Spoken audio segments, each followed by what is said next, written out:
আসসালামু আলাইকুম, welcome back to my channel Rasel blog channel থেকে আপনাদেরকে স্বাগতম। আপনারা ডিজে গানটি শুনলেন, কেমন লাগছে কমেন্টের মাধ্যমে জানাবেন, লাইক কমেন্ট করে শেয়ার করবেন, এমনকি যারা সাবস্ক্রাইব করেছেন তাদেরকে অসংখ্য ধন্যবাদ। নতুন নতুন ডিজে গান পেতে চ্যানেলটিকে সাবস্ক্রাইব করে রাখবেন।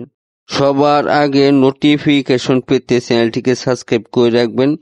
সবার জন্য রইল অনেক শুভকামনা ও অভিনন্দন এবং ভালোবাসা।